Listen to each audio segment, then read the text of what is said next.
She is having some technical issues. Joining soon.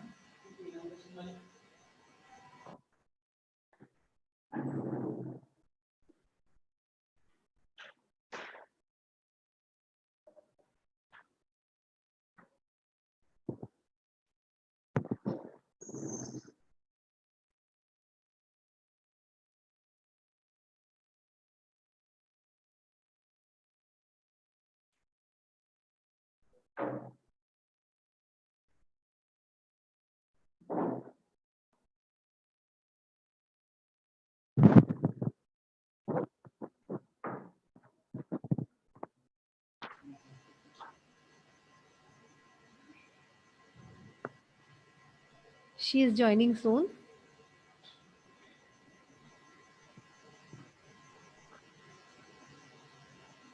She is facing some confusion in link.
Sorry for delay. Madam is facing some problem with the link.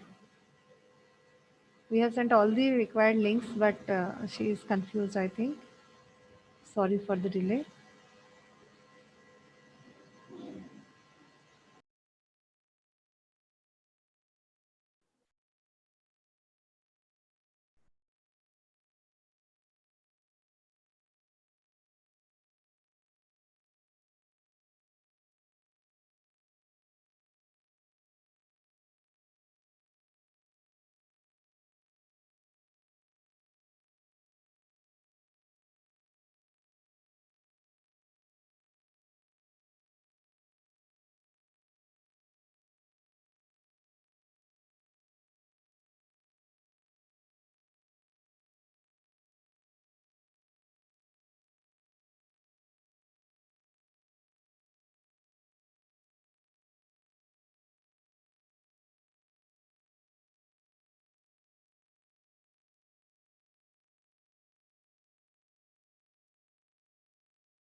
I request to Nandini ma'am.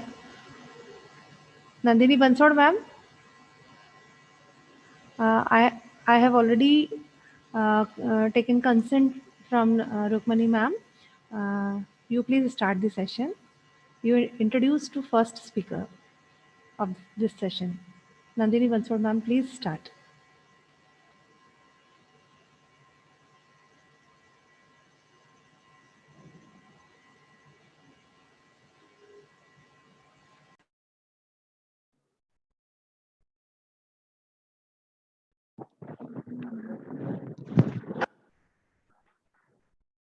Very good afternoon to all the dignitaries, guests, and my dear colleagues. On behalf of Shri Vaishnav Vidyapit Vishwavidyalaya, I, Nandini Bansod, feel privileged to welcome you all to the first plenary session of International Conference on Recent Advancement in Forensic Science. In this session, we have four speakers. First of all, uh, I am delighted to introduce to this gathering our first speaker for today's session, Dr. O.P. Murthy, Professor, All India Institute of Medical Sciences, New Delhi, India. Dr. O.P. Murthy is a professor, forensic medicine and toxicology at AIIMS Indore, AIIMS New Delhi. He has more than 25 years of experience of clinical working and teaching of his subject at the Premier Institute, AIIMS, New Delhi, and other universities of international status. Professor Murthy has his credit more than 150 scientific research papers published in national and international journals. He has published various books in the forensic medicine field. Today, he will be going to deliver his talk on recent advances in forensic science and forensic medicine. And now I request Dr. Kavita Sharma ma'am to welcome our speaker, Dr. O.P. Murthy, Professor, All India Institute of Medical Science, Indore.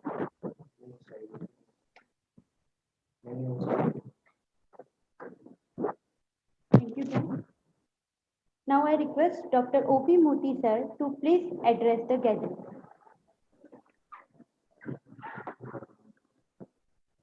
Uh, Thank you, Chairman and respected Madam, for giving an opportunity for this session. And it's a privilege to interact with the audience as well as the learned speakers of the session.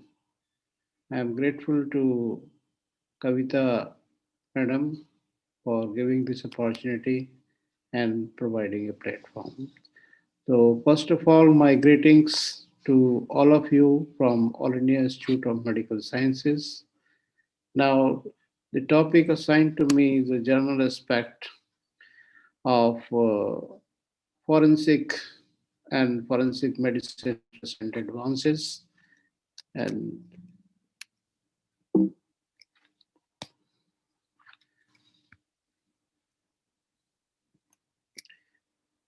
yes, are you able to see the screen? Yes, sir. Okay. Yes.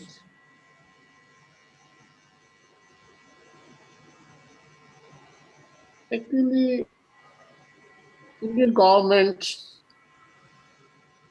present time is focusing a lot on forensic sciences.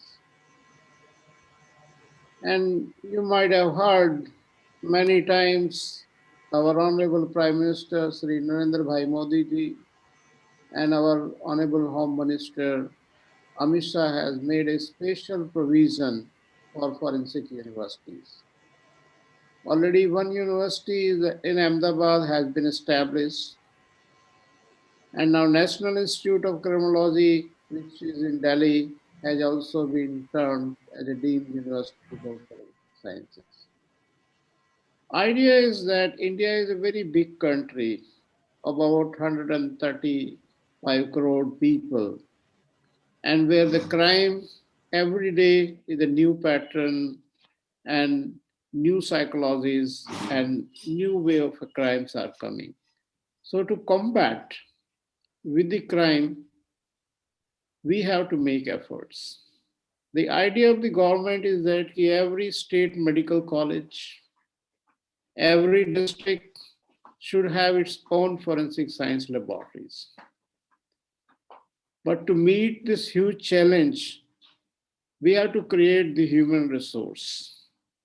And this responsibility lies with the universities, like your university is doing this novel cause and spreading education, disseminating information, so that the trained people can get an opportunity to work and to serve the country. Because in every society, the crime is always there. It's very difficult to control the crime. Even we say ki Ram Rajya. In the Ram Rajya also, the crime was in existence. So that's why the evil forces have to be curbed. But in the current scenario, because of the so many factors, the mafias, organized gangs are having an upper hand because somehow during investigation and making the cases to the court, we fail somewhere. We cannot blame the science, but we are unable to use the science in a proper way. Factors may be many. It may be the investigating officers level. It may be at the scene investigator and a scene management level. It may be at the time of the doctors when they are conducting autopsies and examining bodies. Or it may be at the laboratory level where the skilled and appropriate instruments, skilled manpower and appropriate instrumentation is not there or training is not there. So that's why we want the witnesses may become hostile, as we know, but our scientific evidence is our good friend and always helpful, only it's a matter of interpretation. So, for this, the government has already made budget allocation and plan to make all FSLs upgraded. They are providing instrumentation in each forensic science laboratory, even CBI laboratories. So this is the scenario. Demand in the country huge. We have so many districts. We have about 600 medical colleges where the laboratories, the government expect they should start their own laboratories. It's because the medical colleges in the country are considered tertiary care providers. And in tertiary care providers, there is no excuse. We have to provide all services. And as far as the forensic science laboratories independence is considered, you see, if once like a scientific investigation as a medical science, we take so many investigations. We take nuclear imaging, we take radiography, we take CT scan, and we take so many laboratories. If laboratory is maintaining a standard and a privacy, there is no way to doubt the laboratories, whether it is located in the medical colleges or somewhere else. So this question is nowadays irrelevant because the laboratories are well controlled and they are standardized and accreditation is being done. So this should be taken in a liberal view. So how to prepare the country now? Tools with us, as generally we know, initially photography also was very difficult. You had to purchase the rolls to take the photograph, which were a very costly affair. Now I think every person in the mobile has a camera where they can record the primary crime scenes. Then video, like lot many videos mainly for use for blackmailing and other purposes, but otherwise also video is very good tool which is coming up. And now advanced technology, definitely even the mopping is done and fake videos are being made. CCTV is proving to be a great friend, especially in Delhi, Mumbai, and other metropolitan cities where the crime is always in a high. You find the CCTVs are helping us a lot. In capturing people, the CCTV. Today also in Times of India it was given. Three people were captured in a technician's murder, and they are involved 100 crimes, and they were identified only when they were going in a wrong way, and CCTV captured their images. So now who is going to analyze the CCTV images? It's the forensic man. So that also a new challenge to the new forensic commerce. Initially, it was not there. Now, mobile tracing, another useful tool where the people have to be trained, surveillance, then routine traditional biological stints, and this DNA profiling has put an added advantage where the absolute identity can be fixed. Right? We have another method of absolute identity is fingerprinting. Now, fingerprinting in our country it is existing, and in every crime we take the fingerprints for whom to match. We match only with the suspect. And I worked in a country, a small country like Malaysia, where we used to get unknown or unclaimed bodies. We used to put the fingerprints of the bodies, and within 2 3 days, the whole information about the body was available. Okay, this person is so and so, he belongs to so and so, he walks as like this, his account number is this. So within a week, we were able to crack the crime. But this is not feasible in our country. Still, we are using the Aadhaar card, and our courts have declared the Aadhaar card is only for the private purposes, not for the crime investigation. The purpose is failed. Until unless we have a system, we put the fingerprint immediately in 2 3 days after an analysis of the country, we should be able to know, okay, this person is this. Here, the forensic science is going to work, and we have to be little open-minded. Even our courts, even our politicians, they have to take in a healthy spirit to stop the crime in the country as well as for the world welfare. Then DNA profiling has changed the total scenario. Even the now exhibit examination, initially we were just limited to the grouping of the blood by the biological stains. But now even the DNA can be done from the traces, and it can be confirmed, yes, this is a real weapon, and this is the stain of the biological stains. Like I tell you one example, like DNA, how it is going to help us in Kashmir, there was a Sofian murder case which was aired as, and our 4 people from the army were involved. Like, okay, they had committed a crime. But when we did exhumation, we found the vaginal smears which were taken uh, from the female were not matching. They were of somebody else. So my previous professor, Dr. Dogra, and his team got the analysis done. So that they found that somebody in the chain who was responsible for taking the vaginal smear and swab had exchanged these with the self or with some patient. So DNA was not matching in the slide neither with the husband nor with the female when it was taken. So this was only possible because of DNA. Otherwise, 4 innocent army people were court-martialed, and they had to suffer for at least 3 years. So this is where like DNA is helping us, and trace evidences definitely that traditionally we are teaching, we are training the people.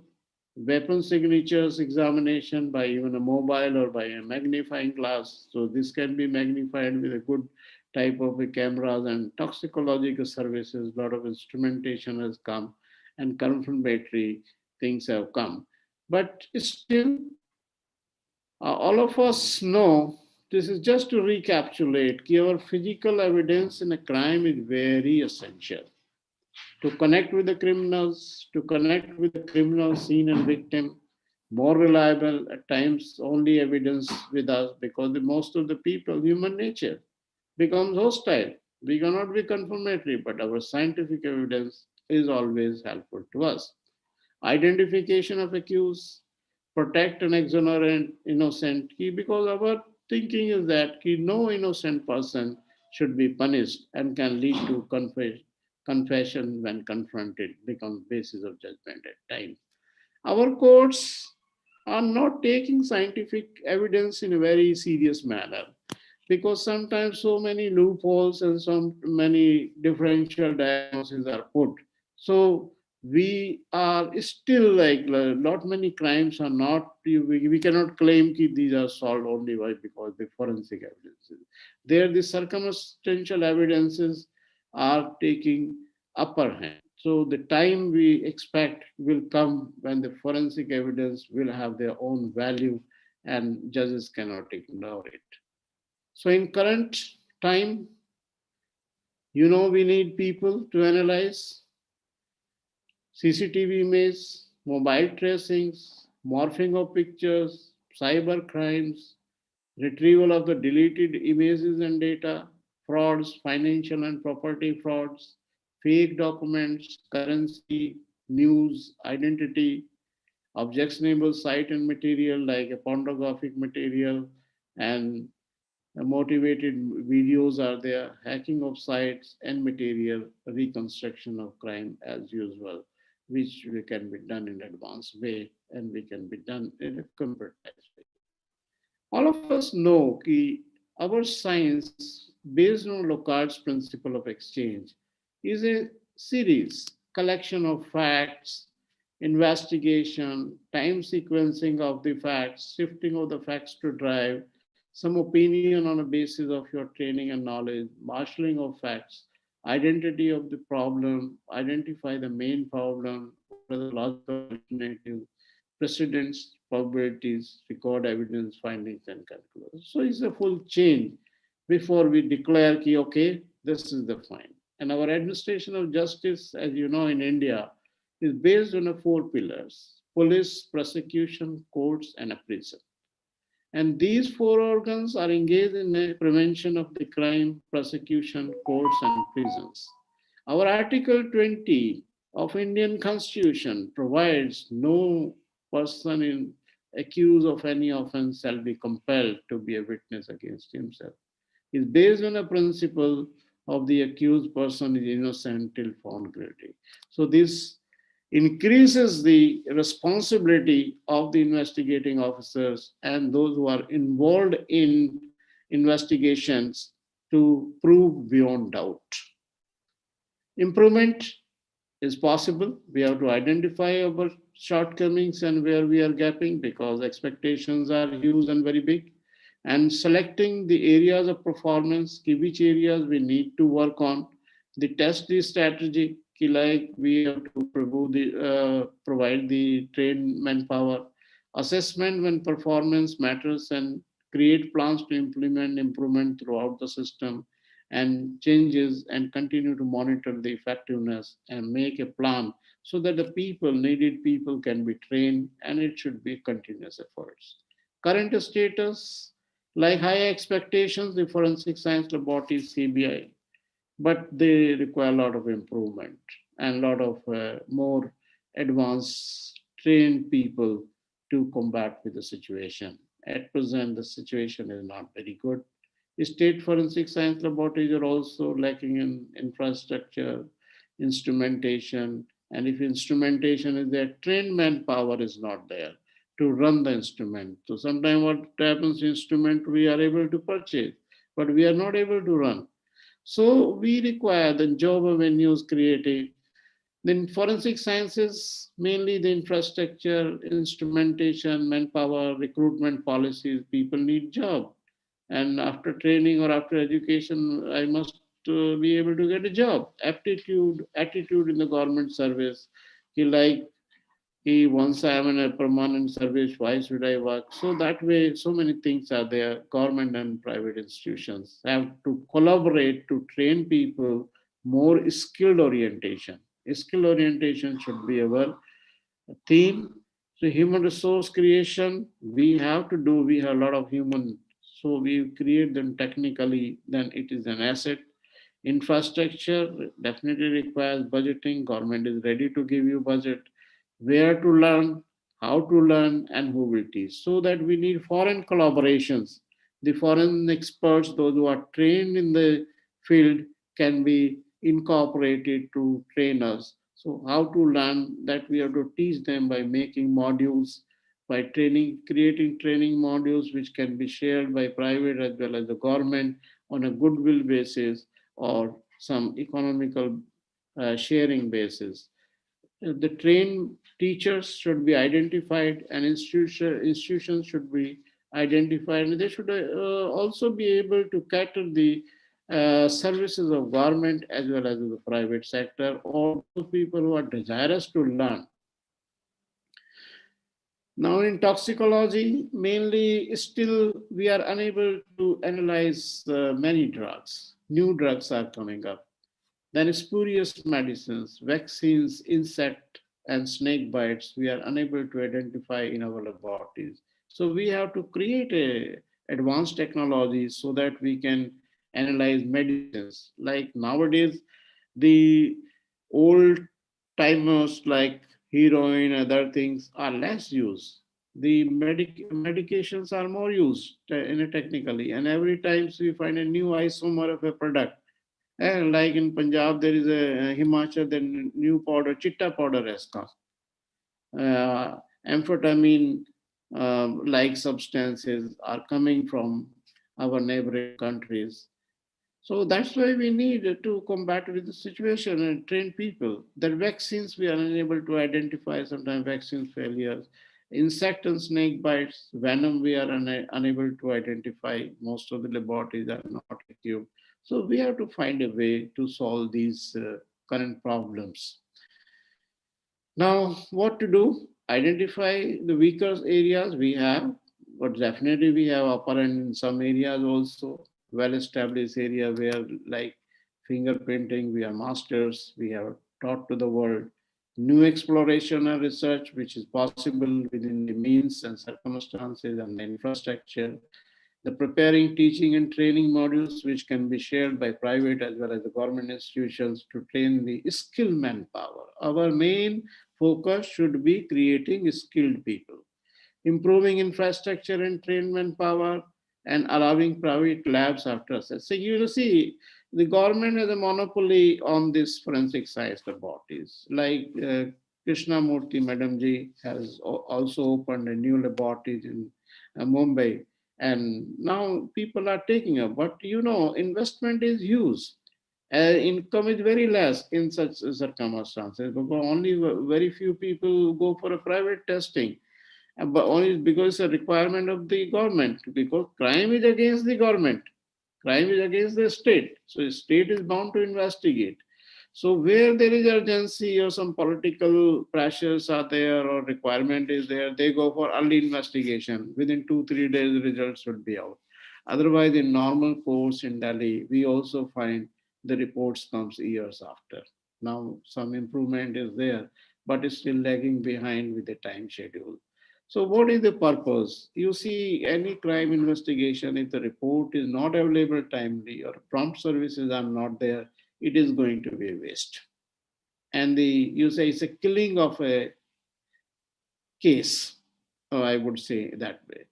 So we should encourage private labs with the standardization, definitely, with the trained manpower.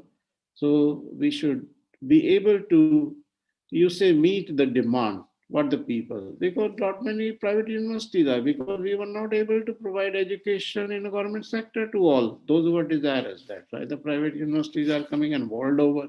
So we should.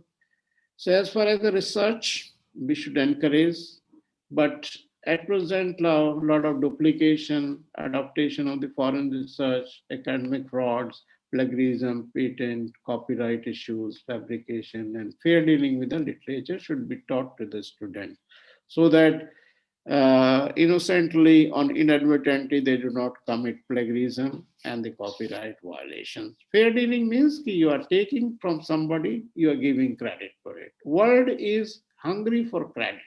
You take my material, never mind, but you give me a credit. But if you take my material and mention it is my material, then it's a problem. The problem arises in the egos, not mentioning. So it's always better with the fair dealing. Any journal you can take one, three, 4 lines or a message with the reference. For any book or any particular article, not more than 3 paragraphs should be used, or you can say 200 or 250 words can be used from one source. It does not mean you are taken for 2, 3 articles and then made to your own article. No, it should be in your own writing, in your own expression way, with a fair dealing. And a good article, like a review article, should have at least 150 references nowadays. So that's the issues. Hope from the current generation is very fast. They are technology friendly.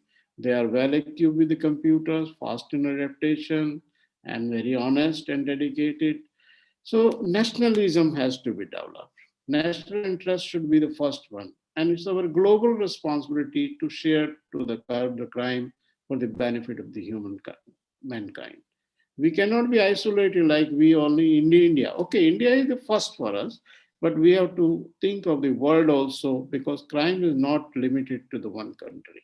Medical colleges, these are tertiary institutions, now have a plan to create the new laboratories and forensic laboratories in each now histopathology, X-ray, CT scan, suicide note analysis, psychological autopsies, and molecular biology DNA services.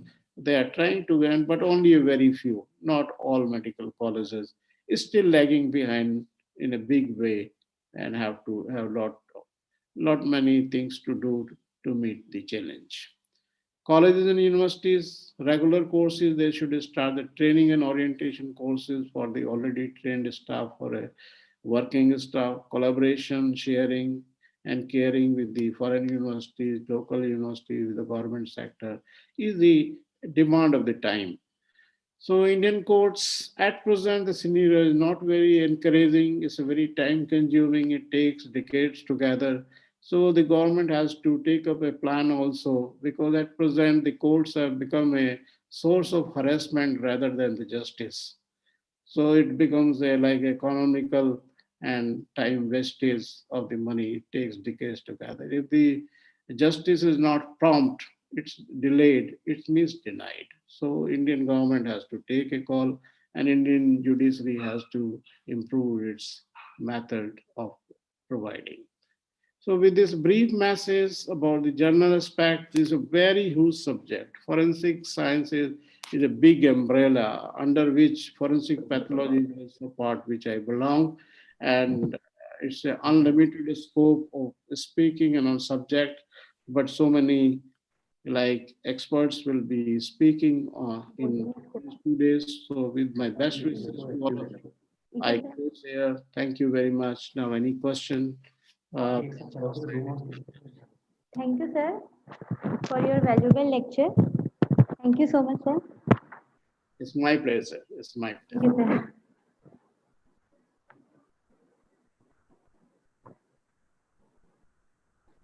Now, I would like to introduce our next speaker, Dr. Bushra Idris, Head DNA Unit, UAE. Dr. Bushra Idris is a head of DNA unit in RAC Police Forensic Unit and an expert in the field of forensic genetics. He has over 17 years of experience in the field of forensic DNA unit.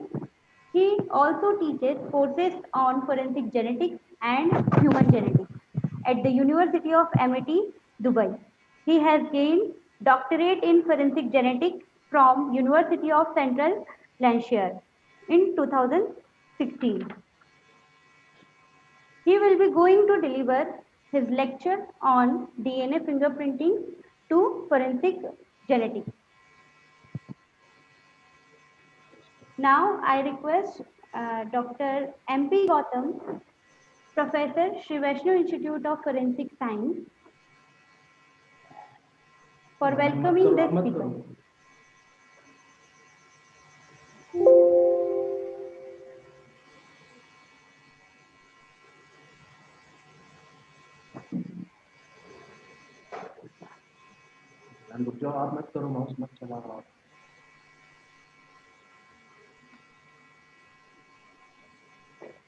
Thank you, sir.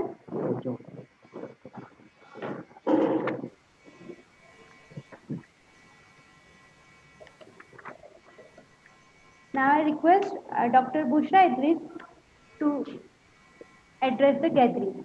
Thank you, sir. Hello, good morning, or good afternoon from wherever you are. I hope you hear me loud and clear.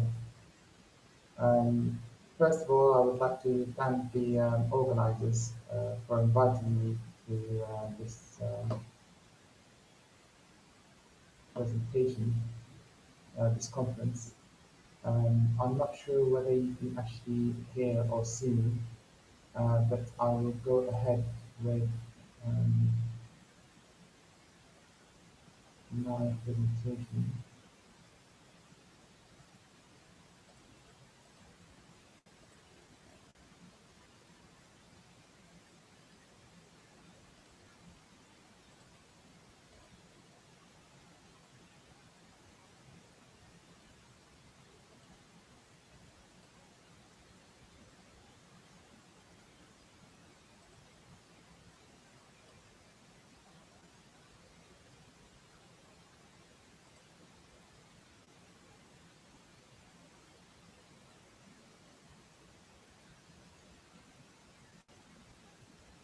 So, you can all see this.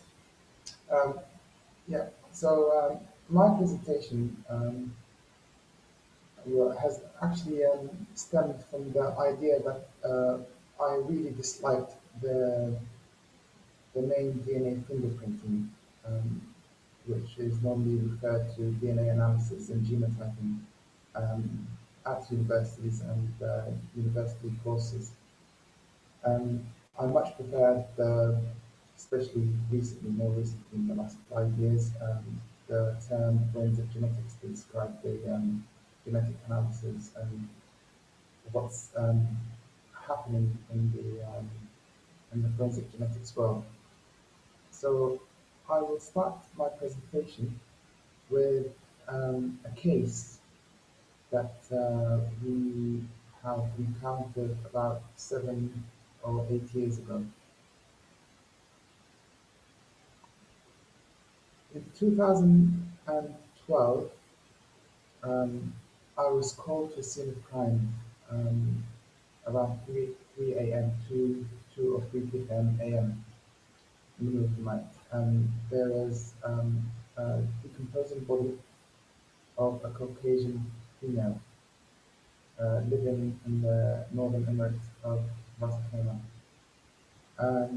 Upon entering the scene, as you can see, we found out some um, um, aspects of fight, resilience, and also we identified that um, the way of living of the murdered female was a bit an Eastern sort of way of life. The cause of death was a single stab wound to the heart, direct to the heart. And this actually prompted a plethora of different suggestions of whether this was some sort of an assassination rather than uh, a murder case, simple murder case. Obviously, we did not have any suspects, and you can imagine the frustration of the investigating officers trying to pull so many. I think I've got about 50, more than 50 suspects, and all of them connected. Um, the investigation was going on all sorts, sort of different directions, um, ranging from jealousy to international sort of hit and run, thinking that because of her background and the way she lived and conducted herself, that this might have been some sort of an organized crime. We did find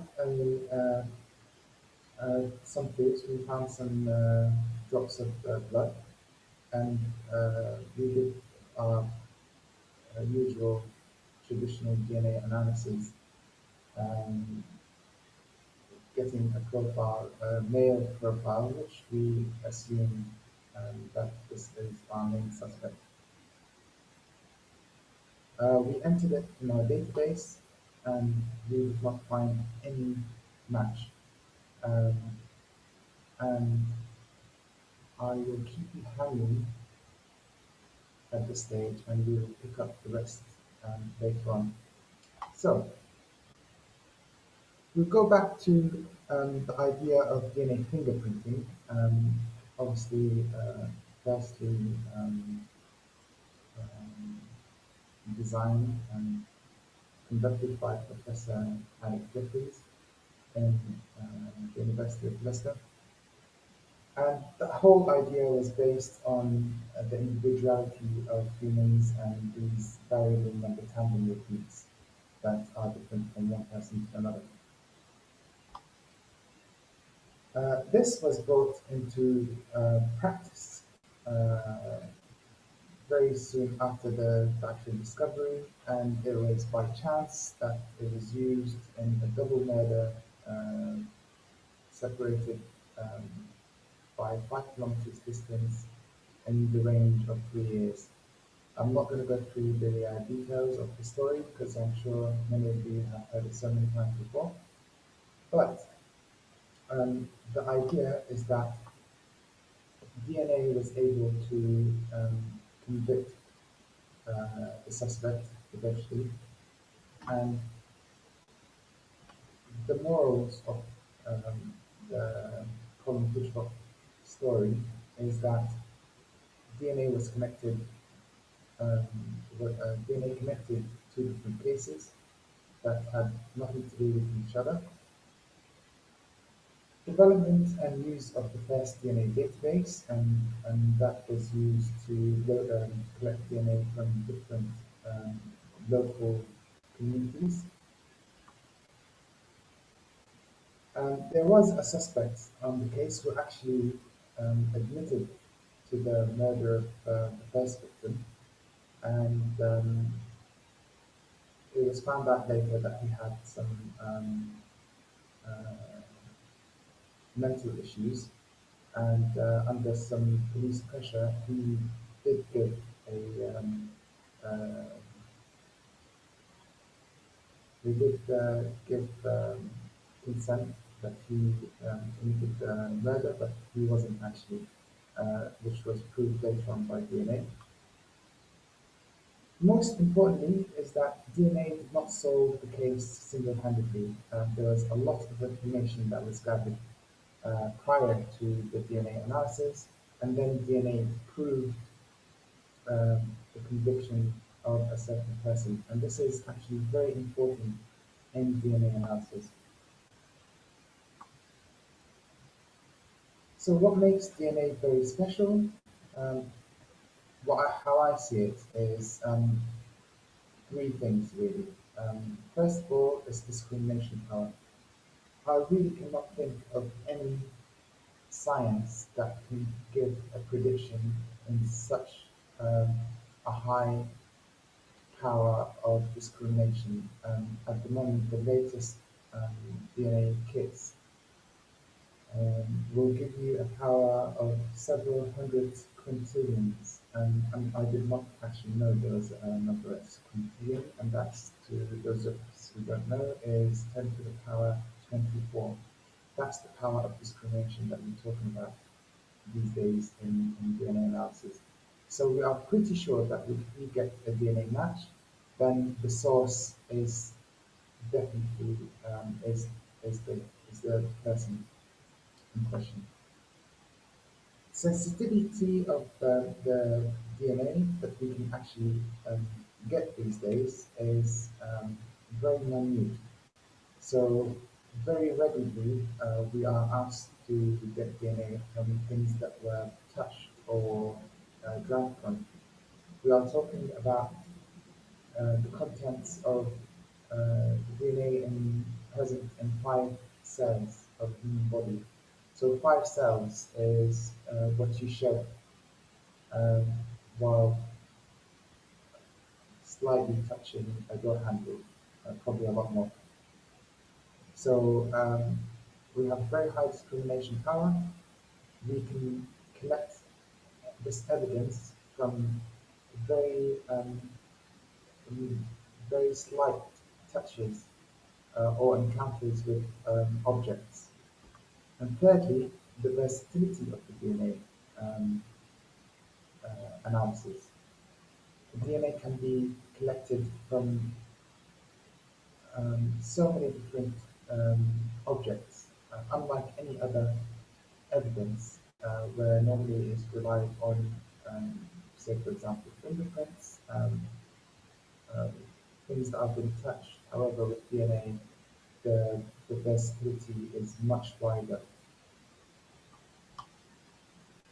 But we have to remember that DNA profiling, or what's called DNA fingerprinting, is a completely comparative method. We have to have a DNA profile, and we also have to have a suspect in which we take a DNA sample from to compare those two DNA samples to actually um, pinpoint our results. If we do not have a suspect, then the DNA can stay, the DNA profile can stay in the DNA database for years, staying dormant with really no benefit to it.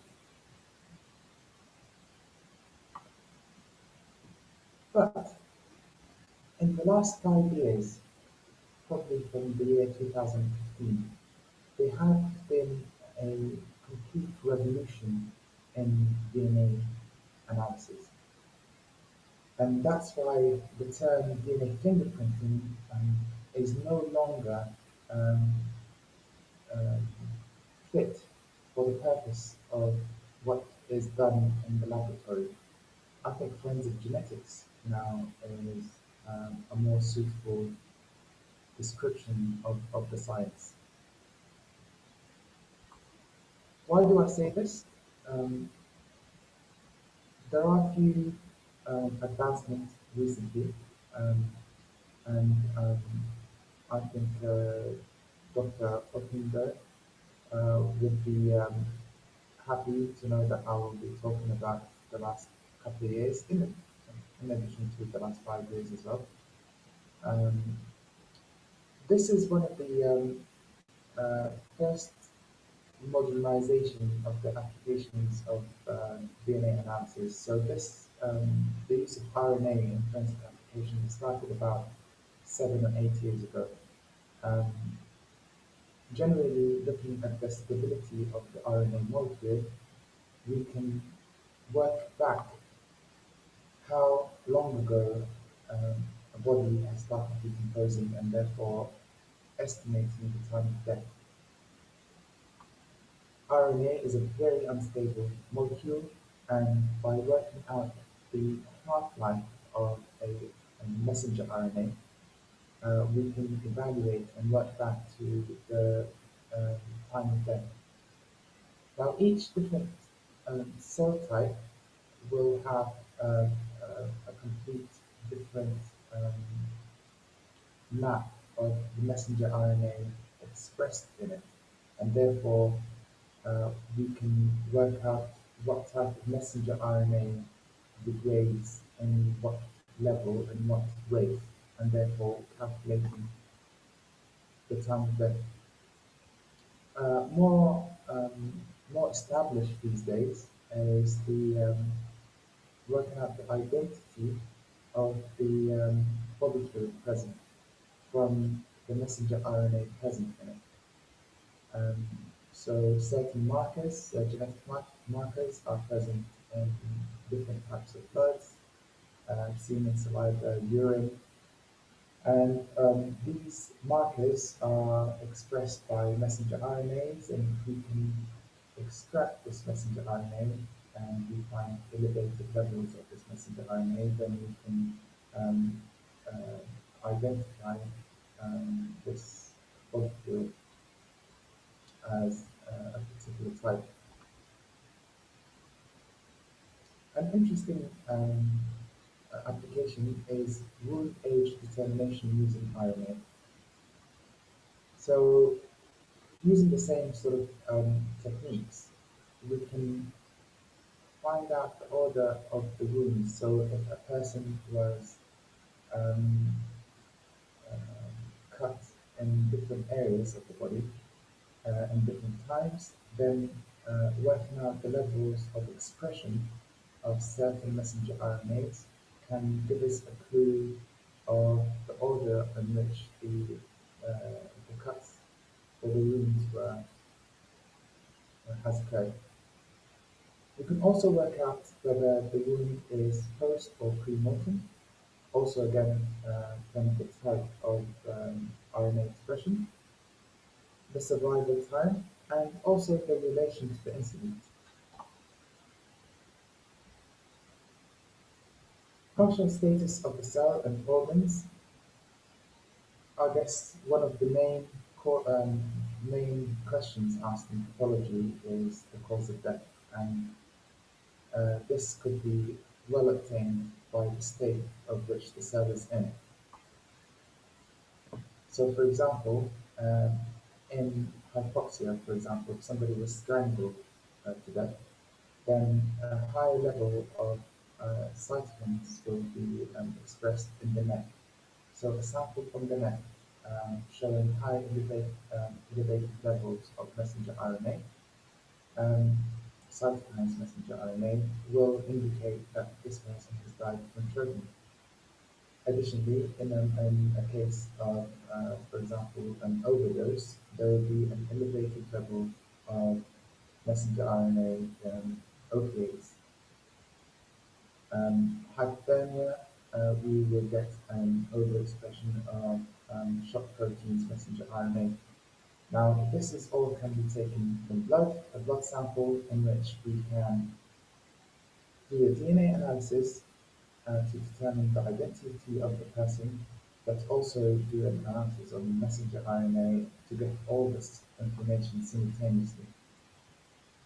Now, DNA has moved forward as a science with the advent of massive parallel sequencing, and now we're not talking about variable number tandem repeats anymore, um, or at least the drive is going into that direction. We are looking at whole genome sequencing. And whole genome sequencing allows us to look at the coding region of the human being, of the genome. And the coding, unlike obviously the fingerprinting idea, which you can see in the picture, um,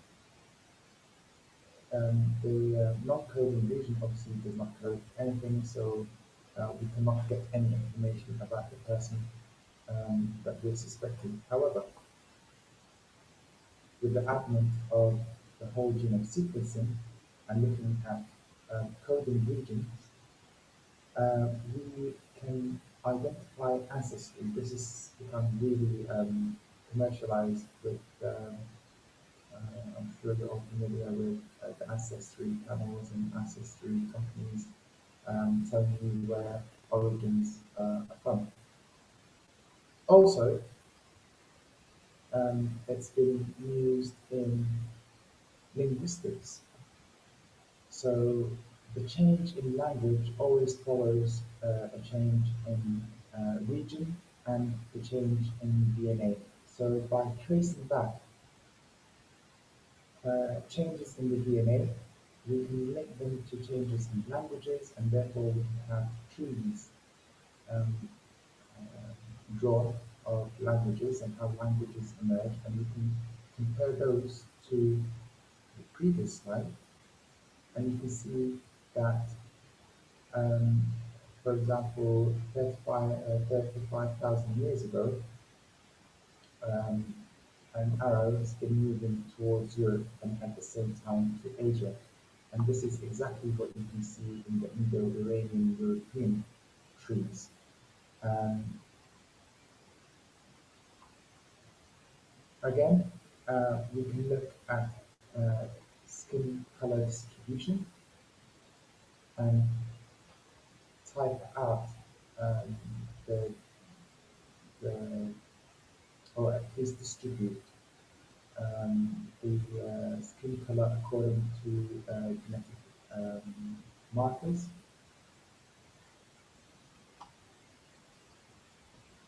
Hair and eye color, and this was mentioned earlier, um, has been quite used for quite a few years now, and it's very established, I would say. 2 years ago, Lepert and his colleagues did this experiment, and this I find very fascinating. That on the first row, you can see an actual picture of the person, and the lower row, you can see a prediction made by DNA analysis. Now, um, having this information um, from a simple uh, knife left at the scene of crime, or a door handle, or maybe um, any item that was left in the scene of crime, to be able to reproduce such an image, um, I think 10 years ago would have been thought some bit of a science fiction movie.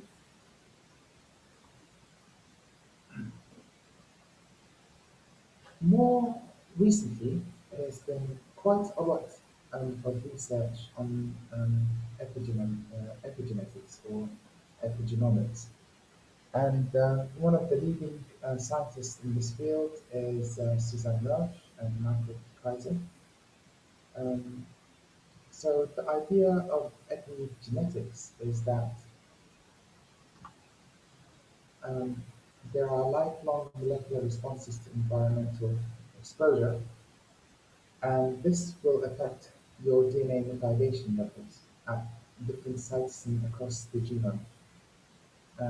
Therefore, these variations include the prediction of forensically informative lifestyle and environmental information of an unknown trace donor. This was the concept behind the idea of epigenetic use in um, forensic genetics. So people have been looking, or researchers have been looking into areas where we can relate methylation pattern in the human genome and link it to an environmental factor, be it our diet, our way of living, our exposure to certain environments, our behavior, our um, all our external environmental factors, and link this to the way our epigenomic changes with these methylation patterns. And these methylation patterns will then give us information, investigative information, that we can then feed into the um, investigating officers uh, to limit the number of suspects that we might have. So from a DNA sample that we find in the scene of crime, we can start predicting, for example, the individual's um, type of diet, and diets, special diets can be associated to certain geographical, traditional, ethical, or religious factors. So for example, we have your green vegetarians were found to have around 40% decrease in the NN salt bucket methylation, and this is a gene which is responsible in oxidative stress. Your daily intake of roasted meat can alter the P6 methylation in ossicular tissue. Eating consumption of more fish will cause um, SVIFSIC-2020 hypomethylation. Um, so we can link different, or we can actually get some information of the eating habits of our suspect from that DNA sample. We can also work out whether this person is physically active or not. So we can provide an insight on body structure, the appearance by impacting the epigenome, and regulate gene expression. We have the transposable elements methylation was increased in women maintaining higher physical activity.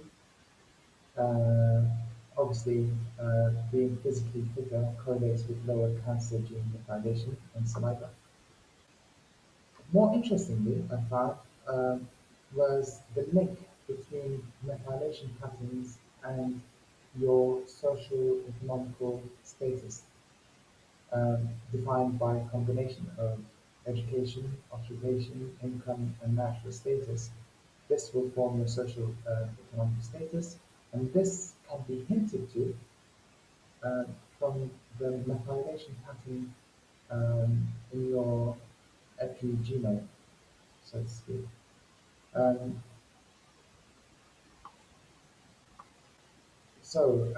your family income at birth, adult education, maternal education, parenting, a status of single parent family were all linked with altered methylation. So, for example, low socioeconomic status linked with altered methylation of the serotonin transporter gene. Manual workers were found to were demonstrated to have 24% global hypermethylation compared with non-manual workers. As a whole, these are the areas that we can actually look at and give information to an investigating officer to narrow down the number of suspects that we can look for. Look for.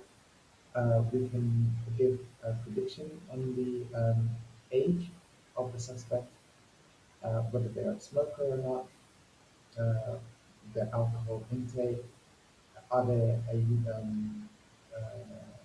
addicted to any sort of illicit drugs, if they're fat, thin, physically active or not. We can get also, as I said, clues on diets, um, and to an extent where they live and their social economic status. I think this is fascinating and a huge amount of information that we can get just from something that somebody has touched. And feeding this into an investigating system, uh, then narrowing down suspects uh, would lead to a lot more efficiency in the whole process of suspect identification. Now, obviously, with so much knowledge, a lot of responsibilities will come with it. Ethical concerns regarding privacy protection is a main word. Um, the right not to know whether I am a carrier of a certain predisposition to a certain disease. Um, you- certain people believe that they have the right not to know that. And again, there's a big issue with data storage and security. Now, I'll take you back to the first slides again with the case of the murder case that we talked about from 8 years ago.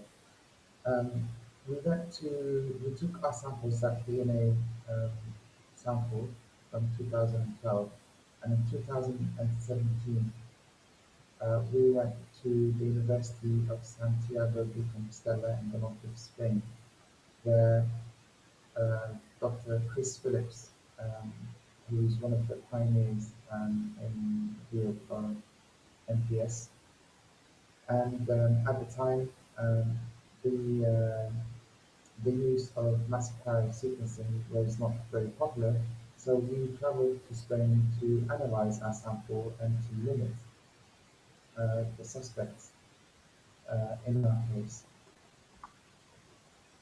Our results came back, and it was um, very informative to us in the case. As I said to you earlier, that all kind of conspiracy theories were put forward regarding this case. Um, so our results showed that the DNA sample was of somebody from a South Asian ancestry. The eye color was analyzed and contained markers for brown iris color. The hair color showed high probability that sample donor had dark brown hair. Skin color was identified with over 93% accuracy that it was white. Now this was the main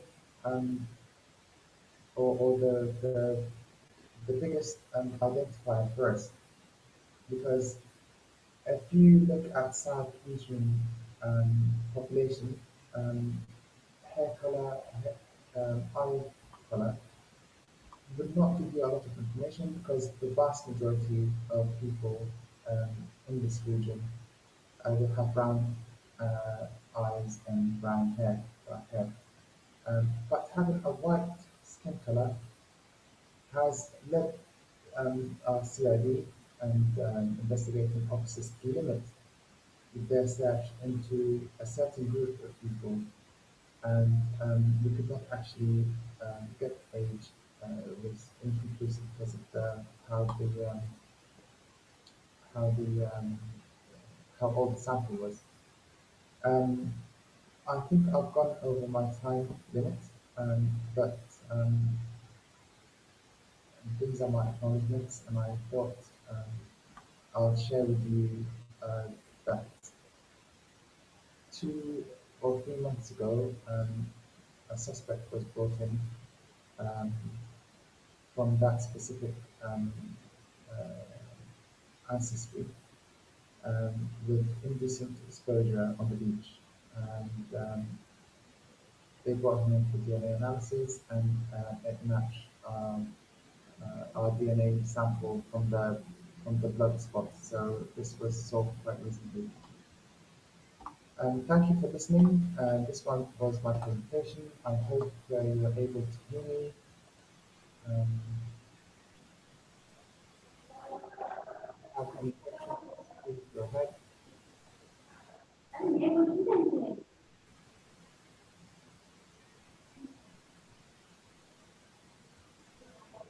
One, two.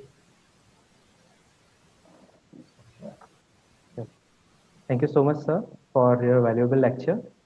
Before coming towards the next session, our chairperson of the session, Dr. Rukmani Krishnamurthy ma'am, has just joined yet. So I request coordinator of Shri Vaishnav Institute of Forensic Science, Dr. Kavita Sharma ma'am, to please welcome the chairperson, Dr. Rukmani Krishnamurthy, chairperson and CEO, Helic Advisory Limited, Mumbai. Ma'am.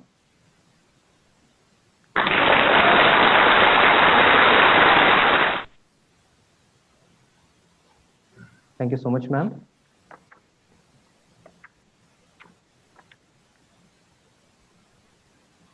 Coming towards the next speaker, Dr. Yeah. Now I would like to introduce our next speaker of the plenary session, Shri Mohinder Singh, former government examiner of question document GEQD, CFSL Hyderabad, India. I request coordinator of Shri Vaishnav Institute of Forensic Science International Conference, that is SVIFSIC 2020, Dr. Swati Dubey Mishra ma'am, to welcome our guest, Shri Mohinder Singh sir, to CFSL GQ. Yeah. Over to you, Swati ma'am.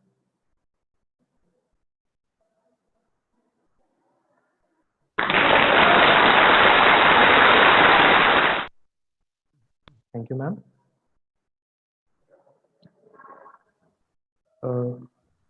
Shri Mohinder Singh is a former GQD, Directorate of Forensic Science Services, Government of India. He has worked in the prestigious laboratory at Shimla and Hyderabad. He has been associated with the field of forensic document examination for about 44 years, during which he reported in about 5,000 cases and gave evidences as an expert witness in about 2,000 cases. After retirement, he is engaged in R&D and academic activities in forensic science. Besides working as a forensic document consultant, he has authored several research papers in the field of forensic documents, which have been published in national and international journals. Sir, I request you to please address the gathering. Over to you, sir.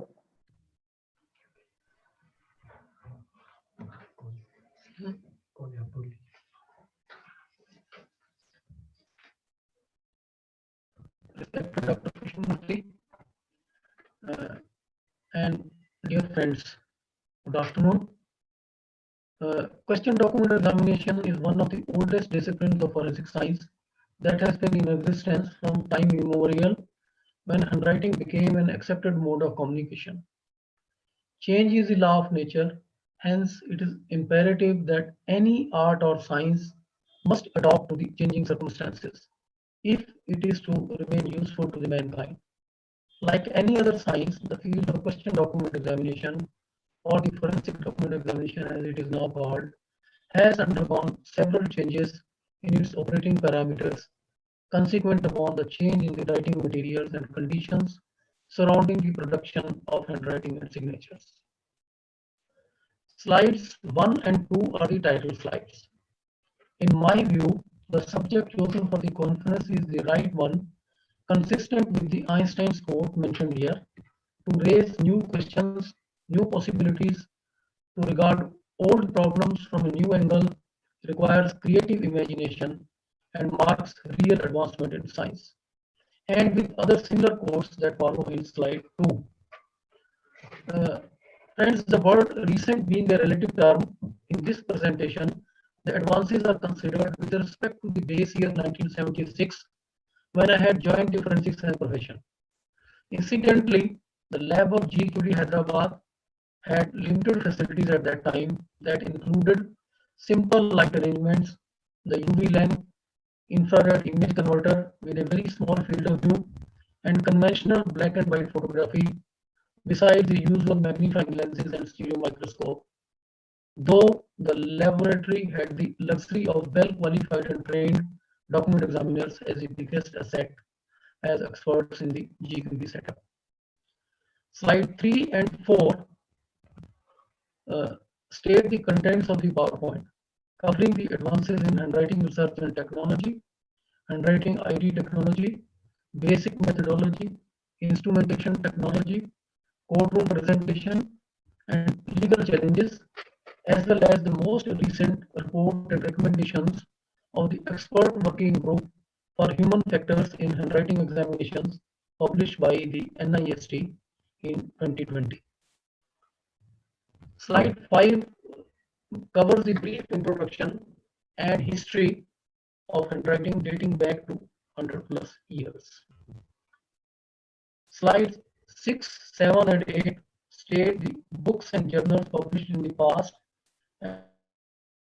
and more recently over the past 30-40 years that share the knowledge and experience gained by the professional community over the years. However, to my utter surprise, we still don't have any forensic journal published from India since the Indian Academy of Forensic Science journal became non-functional.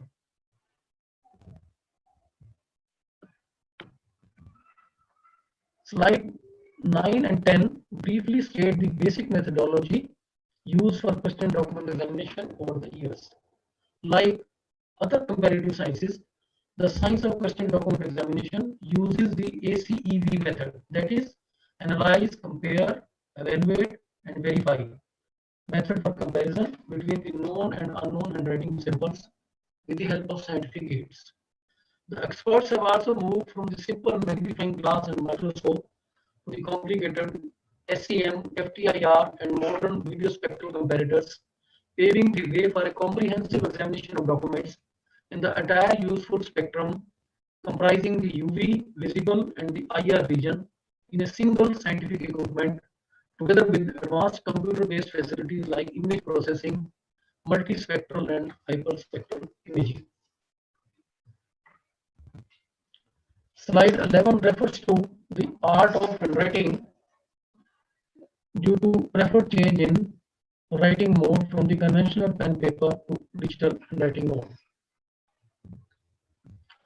Slides 12 and 13 refer to digital and electronic handwriting and advances in handwriting and neurotechnology entering the field of handwriting production for better understanding of the handwriting identification process followed by the experts.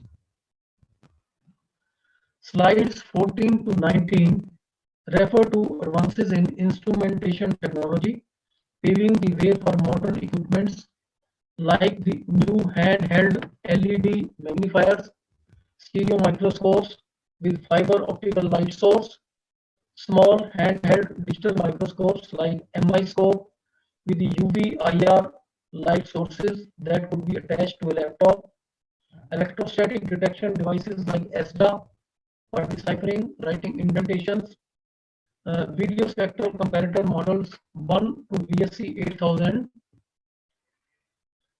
introduction of facility for remote document examination, the criteria for inclusion of new technology into the field of question document examination, like the relevance, novelty, and reliability has been described in slide 19.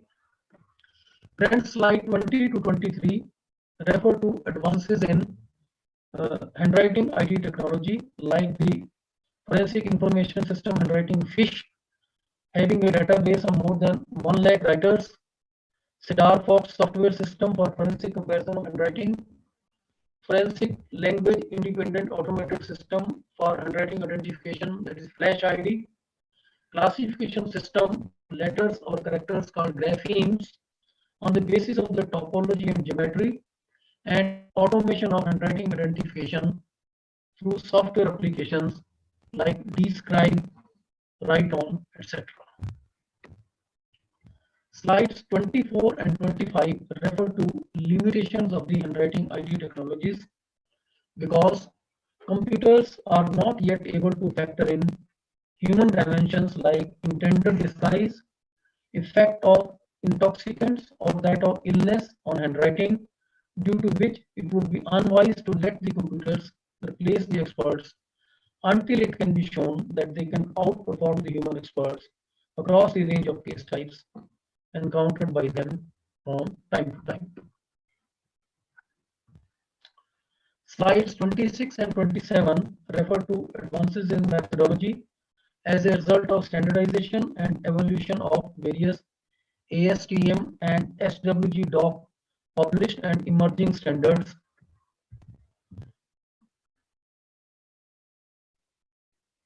related with various aspects of question document examination, paving the way for uniformity in standards and practices with the aim of delivering similar results under similar conditions. Slide 28 relates to advances in methodology brought about by accreditation under ISO 17025, raising the confidence level of stakeholders in the functioning of laboratories and consequently the opinions and reports issued by them.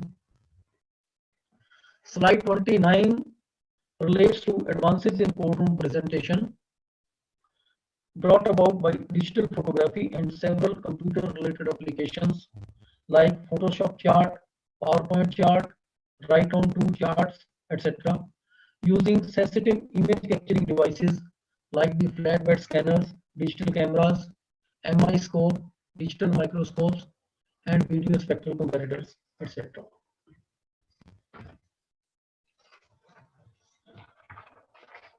Friends, slide 30 and 31 relate to legal challenges posed by the 5-point Dover criteria for admissibility of scientific evidence in US courts, comprising the requirements for testing the theory or hypothesis, availability of standards, peer-reviewed published scientific literature, the need for general acceptance of the methods and procedures that are applied for case examination. In view of recent developments in the field, the forensic document examiners were found to meet each document factor satisfactorily.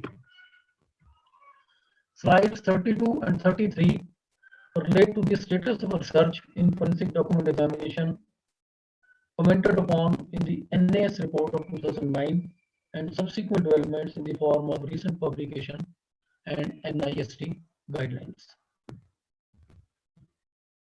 Slides 34 to 37 relate to standardization of handwriting ID parameters on the basis of 21 basic discriminating elements as reported by Huber and Hedrick, comprising the elements of style, elements of execution, attributes of all writing habits, and combination of writing habits, which have also been accepted by the forensic community and the SWG doc, paving the way for standardization of handwriting characteristics for their identification. Slides 38 to 46 state the existing 21 standards published by SWG doc and several emerging standards being evolved covering the other aspects of question document examination, thereby revolutionizing the standard methodology being used by the experts throughout the world.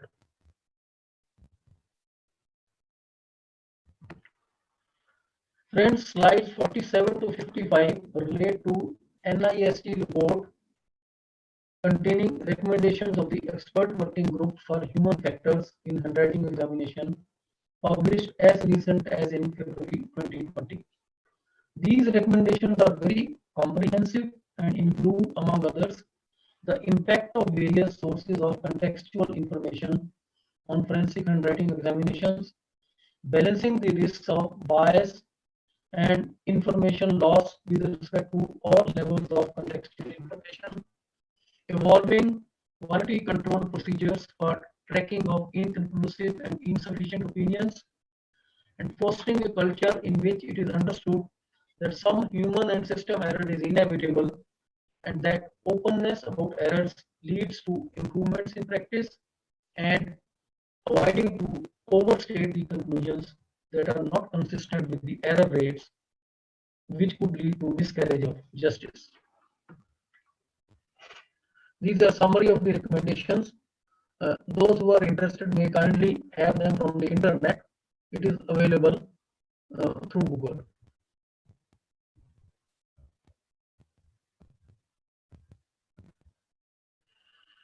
And slide 56 relate to limitations and disclaimer that compliance with standards and accreditation alone cannot guarantee accuracy of results and findings unless they are implemented in right spirit.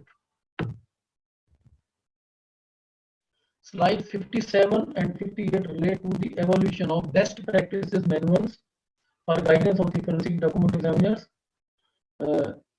brought about by the ENSI that can be adopted by the labs subject to the availability of manpower and infrastructural facilities, and some basic issues demanding resolution due to the existing gap between demand and supply that shall remain to be covered. Slides 59 to 61 contain several references supporting the presentation, which can be consulted by those who are interested to know the further details of the subject.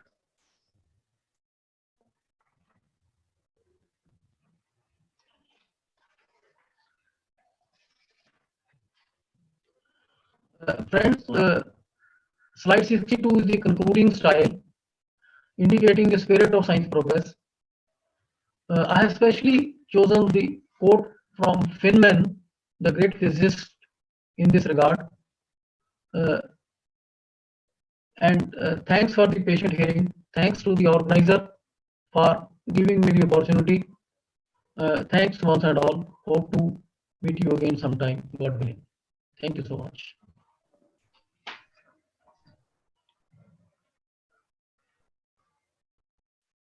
Okay. Valentine. Thank you so much, sir. Now I would like to introduce our fourth speaker, Lisa Nicholas Drew, Associate Professor, Forensic Biology, Leicester, UK. She is highly experienced forensic scientist, university lecturer, and is a chartered forensic practitioner with specialist expertise in the discipline of forensic biology, blood pattern analysis, body fluids, examinations, DNA processing and submission, and evidence recovery, including hair, fibers, and trace particulate debris, also shoe, tool, tire mark analysis, and UV-IR imaging techniques.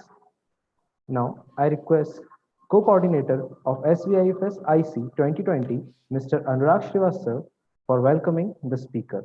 Anurag sir, over to you.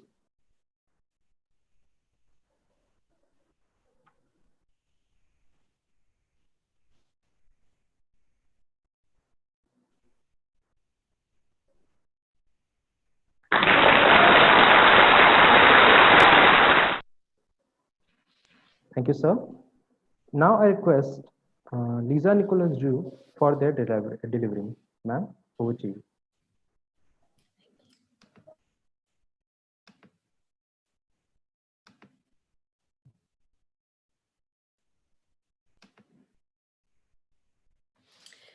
Good morning, everybody. Thank you for inviting me to contribute to this wonderful conference.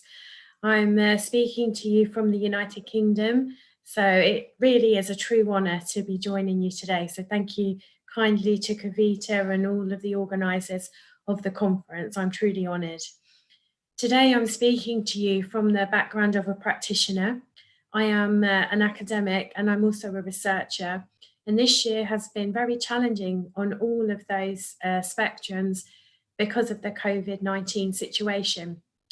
So to give you an overview of my background, I am an associate professor in forensic biology at De Montfort University in Leicester, and I'll explain where Leicester is in the United Kingdom in just a moment. But I'm also honoured to be a chartered forensic practitioner, and I'll talk about that as well. And I'm also a Churchill Fellow, so I'll touch on that in this presentation as well. So to give you an overview of this presentation, I will talk about recent advancements in my career as in a practice, academia and research. And I'll also talk about where my university links to the United Nations in regards to justice. And then I will talk about advancements in forensic science that might interest the community here today with us. And then also the COVID-19 challenges and also the opportunities that have arisen from this situation. And the community that we've created is #RemoteForensicCSI, so I'll explain about that as well. So to give you an overview of my background, my career began in 2000 with the Home Office former Forensic Science Service. I am a cross-trained examiner within the biology and chemistry disciplines. And so I would undertake different types of offence examinations from volume crime, such as vandalism, burglary, vehicle crime, to sexual offence investigation, homicide, armed robberies, terrorism-related offences, and also cold case reviews. More recently, I have been working at Cellmark Forensic Services, which is another forensic service provider within the United Kingdom. Along the way, I am a technical trainer, so I really enjoy sharing the knowledge of my subject area with others. I train colleagues, such as forensic scientists. I train police officers, the judiciary, and prosecutors as well. And also I enjoy auditing and quality advisory services. So writing and reviewing documentation, such as standard operating procedures according to ISO 17025. So as I said, my casework experience relates to the forensic laboratory, but also crime scene examination and attendance at court if requested, and also attendance at case review conferences. And this is an image of myself in the examination of an airbag from that's been deployed from a vehicle. So to give you an overview of where Leicester is within the United Kingdom, if you look at the red coloration here, this is the county of Leicestershire. And Leicestershire is at the heart of the country of the United Kingdom. You might not have heard of Leicester, but there are some recent news media stories that you might have heard about. So Leicester City won the football premiership for the first time a couple of years ago. The discovery of the remains of King Richard III were discovered in Leicester, and they've been interred within the city. So if ever you do come and visit us, please do come and visit our city. You're more than welcome. And obviously, Leicester, within forensic science, we have to recognise the research work and the discovery of Professor Sir Alec Jeffreys. And if it wasn't for this discovery, I wouldn't have entered into the world of forensic science. It's this discovery and the validation by the Forensic Science Service that enabled the world's first DNA database. And because of the expansion of that database, that was when I was recruited to the Home Office. More recently, my master's studies have involved me actually studying at the University of Leicester to do my master's at the Alec Jeffreys Forensic Science Institute.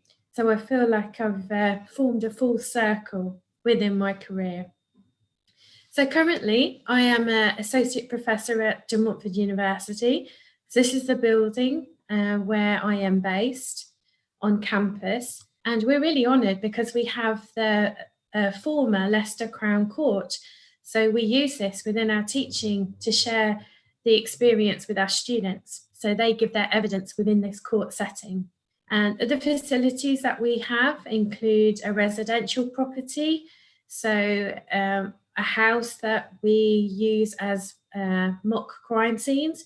We have a laboratory where we are fortunate to have Foster and Freeman equipment, and we have access to vehicles as well. We're really proud of our facilities because our course is accredited by the Chartered Society of Forensic Sciences, and I'll talk about that as well in a moment. And also, we're really passionate about using new technology, advancing our knowledge and sharing that by using facilities such as this. This is an immersive facility where we can place our students and have 360-degree footage played out on this room. So you open the door, the students enter, and they are placed back in the scene. This is really effective for reconstructing scenes, for reflection, and also for debriefs as well. So it's really at the forefront of education. But as I said, my university is also linked to the United Nations. We are really honoured to be one of the 17 global hubs around the world linked to the Sustainable Development Goals of the United Nations. My institution is linked to 16, which is peace, justice, and strong institutions. So we are really honoured to have that and be linked to such an organisation. So as I said, our course, our degree course is accredited by the Chartered Society of Forensic Sciences, but also this year is the year that I became a chartered forensic practitioner and within forensic biology. And to me, this is really, I wanted to share this with you because there may be experts out there that wish to go through this as well. And to have the Royal Chartered status means that your skills are recognised, your knowledge and your experience within casework. You have to have a minimum of 5 years experience to be able to apply. And currently we have a register of experts in the disciplines of biology, fingerprints, crime scene, fire, collision and firearms. The application process involves you putting forward your evidence and your career history.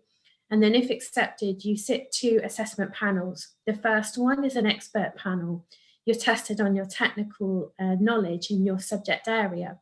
And the second panel is on professional knowledge of the arena of forensic science. So recent legislation, recent developments and such like. As I said, once you're awarded this status, you are registered on the website of the Chartered Society of Forensic Sciences, and you'll be able to see my name there as well as one of the registered awardees. And here's the email, the website address if you also wish to apply. Also, within my teaching, I'm really passionate about using new techniques and new tests.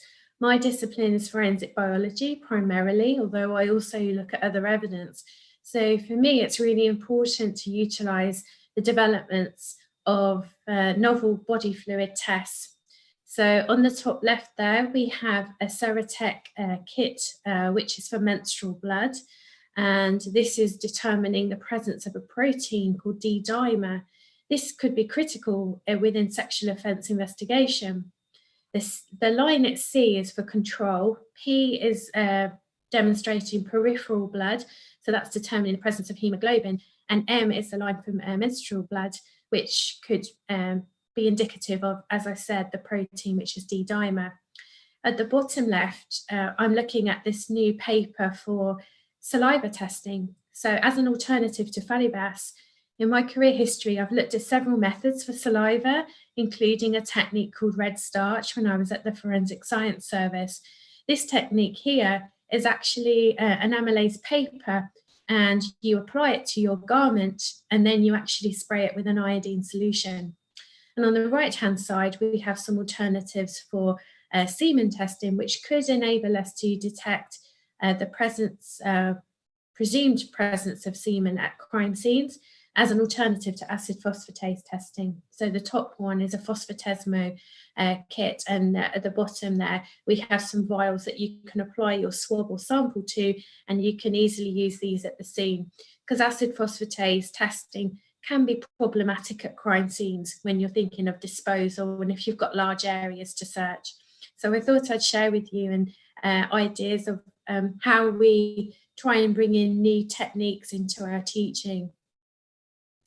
Currently, I'm undertaking my PhD within forensic science, and although my discipline is forensic biology, often, as you kindly said in the introduction, I utilise the electromagnetic spectrum. So I like to use the visible spectrum, the ultraviolet region, and the infrared section as well, looking for body fluids. So often we'll use the ultraviolet region and light sources for semen and saliva, urine, cellular material perhaps on an airbag from a vehicle, whereas infrared can be really useful if we're trying to determine the presence of blood on dark clothing. I've taken this knowledge and I've applied it to a PhD looking at finger mark recovery from leather surfaces. So here are some results I've had so far on leather surfaces where the surfaces have been either buried or left in the freezer type situation, heated or left underwater. And currently I'm looking at where we might have corrosive substances deployed at crime scenes. So where acid, ammonia and bleach, even a cleaning agent, could be deployed. I've looked at that on leather surfaces and I've obtained some really promising results. So I wanted to share these with you today. And my work also links my practice background, research and academia. And as I said, I was awarded a Winston Churchill Fellowship in 2018. And this enabled me to undertake international research in Australia and Canada to look at how those two countries investigate knife crime so that we can try and help the UK situation. We do have a problem with knife crime at the moment, and I wanted to, I'm going to share with you some of the results today from a recent publication. So I'm really honoured to do that. This was the title of that fellowship, and it enabled me to collaborate with other experts. I think one of the best things we can do as a forensic science community, as some of the previous speakers have said, is collaborate together. Because I think when you share that knowledge, you share that expertise, just think of all the possibilities that we can achieve together. So it enabled me to share what we do in the UK with other countries and to see the similarities, but also look at the differences. And there were some differences, especially when it came to blood searching. So infrared, for example, rarely used within the UK, used widely in other countries. And so that's a promising area that we can explore and encourage in the UK. And from this research, I developed some recommendations, preventive and reactive, so how we can prevent knife crime and also how we can aid detection to help investigators, and looking at technology and training, because as I said, I am a technical trainer as well. So just to share with you, because I really am passionate about quality standards and forensic strategy, this was a workflow strategy that I developed. So investigative, if a knife was found at a crime scene, thinking about DNA recovery, finger mark, recovery, who's handled it, where could it have come from, the processes involved, but also if we had a potential perpetrator, how could we link the knife to the incident? So thinking about the processes there as well, and the order of examination, the sequence, which I think is really important. Sometimes it can be difficult to determine which can give the greater evidential value, DNA or finger marks. And sometimes if discussed with colleagues, you can maximise that evidence. So yes, I wanted to share that with you. And also another document that I designed, a laboratory document for recording knives as well. And looking at, because this is really important for us to keep a database of the common types of weapons. So within the UK, we have an injuries database, and it's really important that we identify any new weapons within the UK, and sometimes we can learn from other countries as well. So this is my clothing damage journal article. It's out this month with my colleagues, and I'm really honoured because this month within the UK, it's Operation Scepter, which is actually our knife crime campaign of the year, where police forces target knife crime.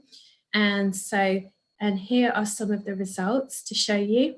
So I undertake clothing damage examinations, and the 4 garments that were tested within this study were a faux leather, denim jeans, a cotton t-shirt, and a sweater type jumper garment. And the 5 knives across the top were knife D was a straight edge pointed knife, knife E was a pointed serrated blade. Forgive me, I'm trying to see. Then there's an R-shaped knife, which is deemed to be a safer alternative, but as you can see, it still penetrated the clothing. And then knife, the 4th knife along is actually a sheep's foot design knife, and that actually produced damage similar to screwdriver damage. So if ever you've experienced screwdriver damage in cases, that knife produced damage of a very similar appearance, so quite critical for investigators. And as you will see, the 5th knife along, the rounded ended knife did not penetrate the fabric at all in the 300 stab tests that we did in this paper. There's further work to be done. This is a preliminary study, but it gives us hope that this could be one preventative measure of knife crime within the UK. So, and this could help us prevent injuries within the home as well. So I'm honoured to share these results with you today. So, as I mentioned, the COVID-19 situation, it's been such a challenging year for all of us around the world. And the UK went into lockdown very suddenly in March. And for universities, and we had to move our curriculum entirely online within a few days. And for a laboratory, a practical-based course like forensic science, as with your universities, it was such a challenge to create that material, but also to enable us to develop those skills within our students, because it's, as I said, we are a practice-based course. We have our crime scene facilities, we have our laboratory facilities, and we have our court facilities. And suddenly we did not have that. So we had to move entirely online very quickly. And it was a challenge getting used to technology, creating material for our students to access. And as I said, because our course is accredited with the Chartered Society of Forensic Sciences, we have those three aspects, the crime scene, laboratory and the court, and we are measured against those. So our graduates, when they graduate, they are deemed to be proficient at obtaining those skills required from the course. So this was obviously of a concern, but it wasn't just a concern for our institution, it was across the UK. And so I joined together with two other colleagues from two other universities. So another example of collaboration. And my two colleagues are they just happen to be at universities in the centre of the UK as well, in neighbouring counties. And we are all National Teacher Fellows as well. So our teaching has been recognised for inclusivity and the way that we like to introduce new styles to our teaching to encourage our students. So we created this network, #RemoteForensicCSI, and our first event was in August of this year, and our fourth one is coming up soon. And basically what this is for anyone who's passionate about forensic science education. So universities, college, schools, even people in practice, to share the knowledge about forensic science and how we can teach it remotely through the challenges of COVID-19. We soon realised that, as I said, it wasn't just our institutions that were struggling with this sudden requirement, and we felt that if we came together to share this knowledge, we can learn so much in a short space of time. And it really is the sharing of best practice and that community experience that I think you experience within the criminal justice sector, people working together. And as I said, it is a community, so everyone can join, everyone's welcome, and it's about sharing what we do to help others educate their students and each other. And you can find all of these resources at this location. It's a website called Lecture Remotely. It's free to access, it's there for everyone around the world, and it's an online resource collection. So there's a website that hosts material for anyone teaching lab science courses, anyone undertaking research projects in science, how to do those remotely. So there, and basically it enables you to, in one location, have an insight into how to, techniques for remote teaching, how to undertake remote assessments that are still valid and thorough and legitimate, and also how students can have remote student support as well. So please do come along and join our events. You're more than welcome. So to give you an overview of the first event myself and my two colleagues did, I presented crime scene techniques, my colleague Ian did the laboratory, and my colleague Rachel presented on the court ideas and how we can educate our students remotely. So this is a simple app that's free, and this enables you to use augmented reality similar to some of the features on Google, and you can search your area, and what this enables you to do is generate scene plans of an area quite quickly in 2D and 3D, and it will take the measurements as well. So it's really effective for engaging with students. If you haven't got access to a crime scene space, they can do it in their own home, wherever you are. This is another feature that we're currently exploring. So this is actually some software that you can buy a license for. It's actually an Adobe software, and it enables you to take 360-degree footage, and you basically can put these little hotspots in the location. So when students search the area, it's when they enter this software, it's as if they're walking through the scene. And so they click on the little icons and these little things pop up. So as if to say, well, have you considered the risks and hazards?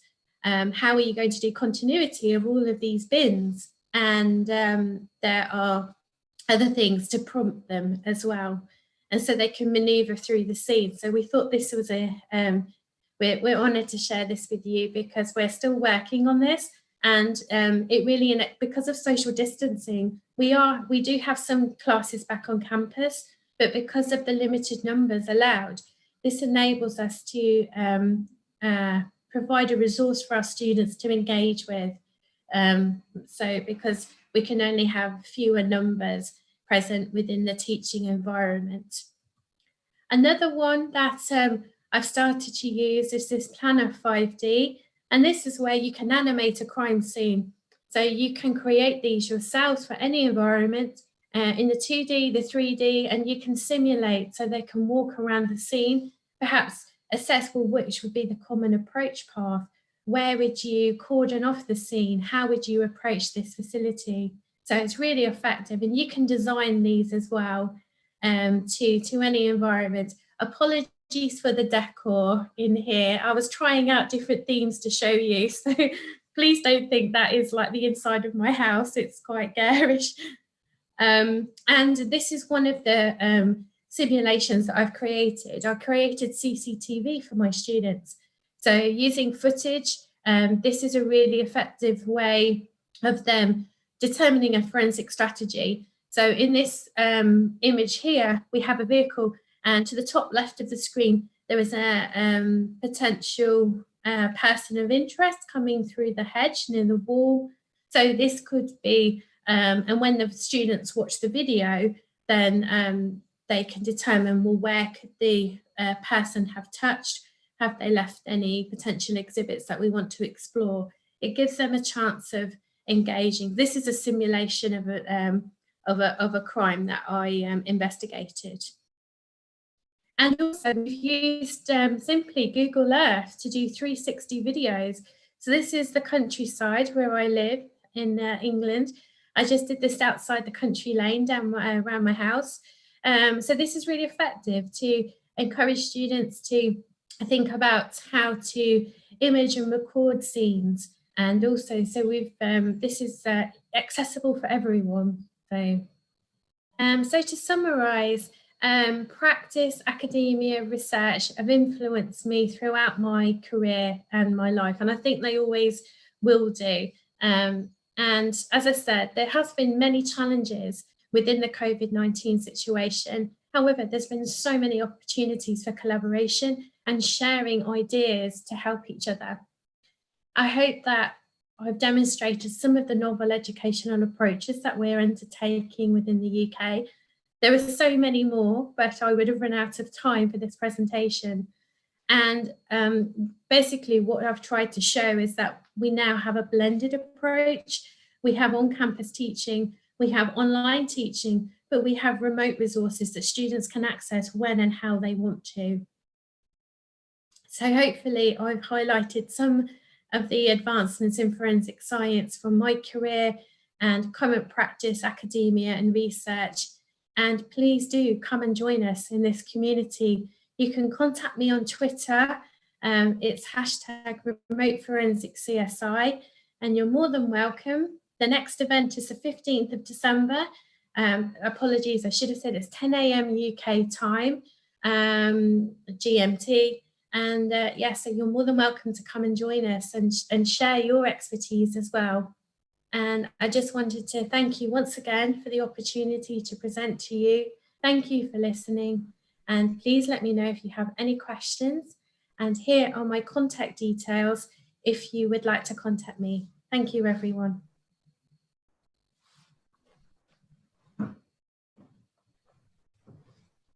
Thank you so much, ma'am, for such a valuable information. Sorry. Thank you. Thank you. Yeah. I hope this information will benefit us for all in near future. Thank you once again, ma'am. Now I request chairperson of the plenary session, Dr. Rukmani Krishnamurthy, ma'am, for concluding remarks. Ma'am, over to you.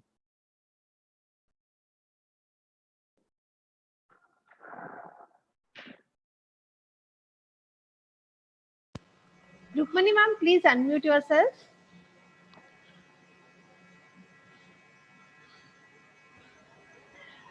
Good afternoon, all of you, and thank you for allowing me to be the chairperson for such eminent talker and persons, all the four persons who are so well versed in their field.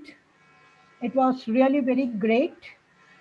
Anyhow, over my year of experience as a director of the Forensic Laboratory of Maharashtra, and now I'm an academic council member of Gujarat Forensic University, and also heading this laboratory known as Helic Advisory, where we give private this thing services to all, even to the government and the private people. Now coming to the speakers, Professor Murthy, who has really given an inside picture of the whole forensic services which are there right now in the laboratory.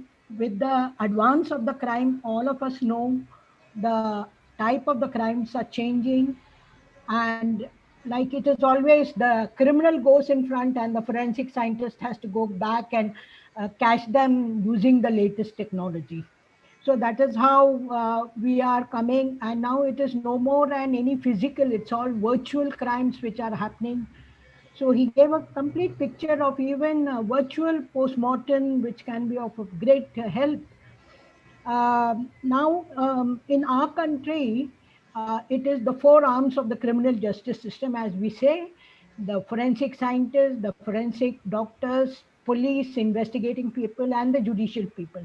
Unless all the four of them are in equal frequency, the case doesn't go forward. So that is how, like forensic medicine people who are the key person to send all biological sample to the forensic lab need to be always in touch. So as a director, what all we face, we always feel ki there should be a constant board or like meetings of all these four people at all the levels, so that, see, the right now forensic is growing in multiple directions. One is teaching, another private, and another government is handling with the regular cases. So how do we tackle with this? The regular crime cases in the society need to be taken care of by the government forensic laboratories. So are we really getting the proper samples? Are we really getting the proper, like we hear about post-mortem not done in a proper time, and that is why the case has gone. So how do we go about it? And what type of sample should be sent in which cases? Like I remember in BRC, there was a fire case and viscera was sent. Actually, lungs should have been sent to find out whether carbon monoxide was there or whatever it is. So basic things required to be done, definitely added with all the latest technology. So this is one part of it which my observation is. Second is like uh, Professor Murthy also touched upon the skills. So it was Professor Rao who came up with teaching in universities in the country, because we find that people from different fields come, they have to learn forensic and then start doing in the laboratory. So teaching of forensic is very essential, and that is how in 2009 the Gujarat Forensic University, now the National Forensic University, was there. Then I was the technical advisor. We have key institute in Maharashtra, Forensic Institute. Then now Kavita has come up with this. I am really very happy I visited your university. So I feel now, but what is missing in this is teaching this in isolation, not in coordination with what type of crimes and how to handle a crime. So how do we coordinate? We need to coordinate that also. Key forensic, at least in Gujarat, what is happening is the students are allowed to go to the lab and see the actual crimes which is happening, how a crime case looks like.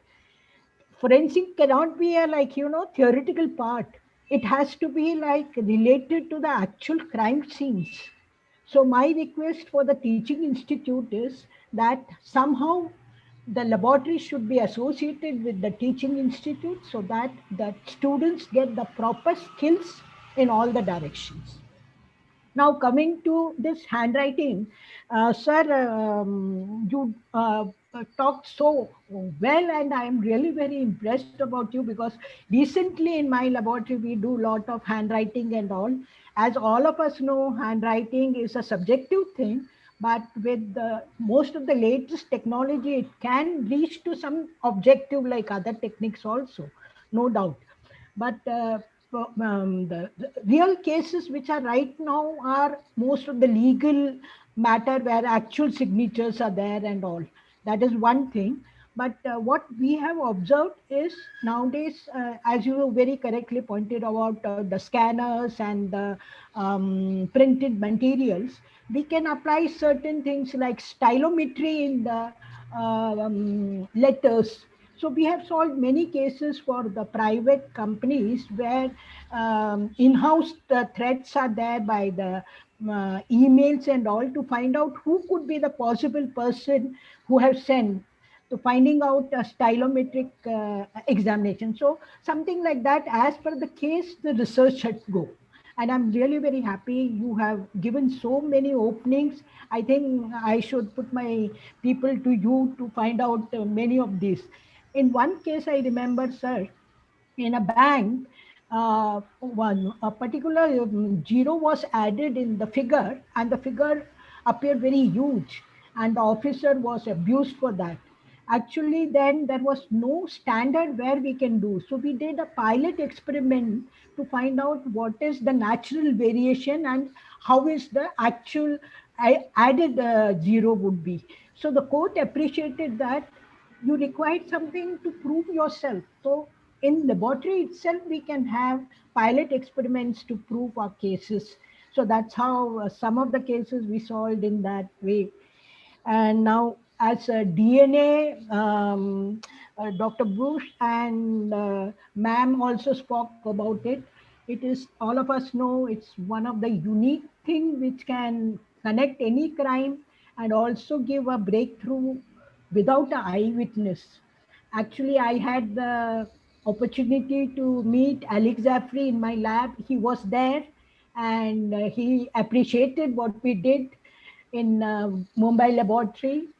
And few of the cases which I was explaining to him was like most of this Nexalite, they tie hanky on that. From the spit, we could find out the DNA and we could relate the person. So it is like, sometimes such important and a small saliva drop could connect the whole case. In another case which we were doing was like, uh, this lot of terrorist activities were going, and RDX were carried from here to there. So they wanted to know where is the source.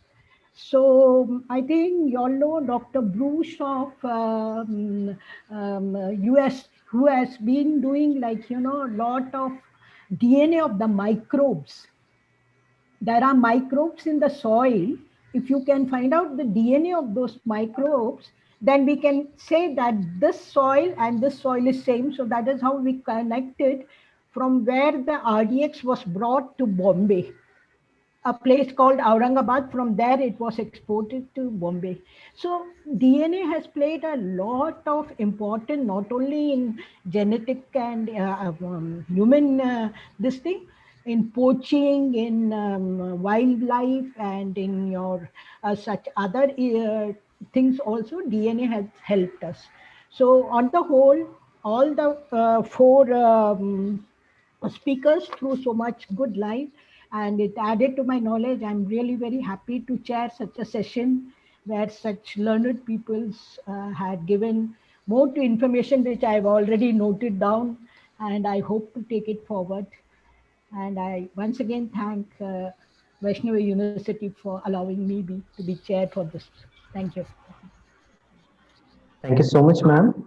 And I also would like to thank all the respected dignitaries who are joining with us in the first plenary session of this international conference. Thank you once again, all of you.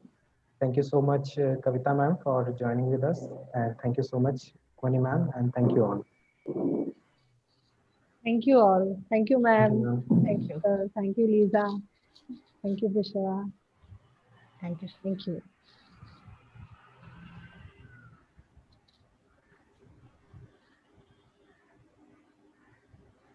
Ma'am, shall I end the meeting? Okay. Okay, ma'am.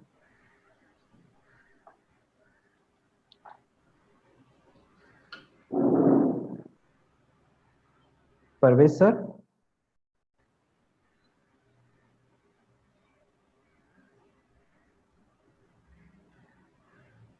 Parvez sir.